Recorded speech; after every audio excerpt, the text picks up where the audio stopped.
ये थोड़ा आराम चलाओ, ज्यादा तेज चलाने की जरूरत नहीं है.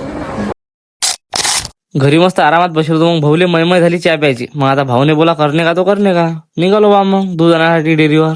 कैसा लगा मेरा मजाक? आता तुम्ही म्हणसाल एखादा लिटर घेतलं शिंगळ्यानं दूध, एखादा लिटर कायचं 20चं दूध घेतलं, 100 दिली त्या भावाच्या हाती टेकून. जायला निघालो तर गडी म्हणे आपली तूर सोंगायली का पाहू म्हणे. त्याला म्हटलं सकाळी येईन तू त्या बाबाला घेऊन रिकामपणाने चक्कर मारा, आमच्या काल गोया क्लास करूला नाही म्हणे, चला म्हणे आता. मग निघालो बा औरत जायसाठी. एवढा डेंजर रस्ता, मधात कळबान कुट्टीन काय तर काय येले शेले निरा आमचे, काय सांगू तुम्हाला. गळ्याची तूरगीर पोहून निघाला भाऊ घर जायसाठी. तर तुम्ही म्हणसा आपलं गाव कोणतं, तर आपलं गाव आहे भाऊ आळंदा. घरी आल्यावर तुमचा भाऊ भिडला न पतंग उडवायले. एन्जॉय करून घ्या म्हटलं, हेच दिवस आहे आता माहोल करायचे. मग काय पुढे चालतेच आहे काही ना काही. अंकल ये कौन है? ये शबनम का आशिक है. शबनम ने इसे छोड़कर किसी और से शादी कर ली.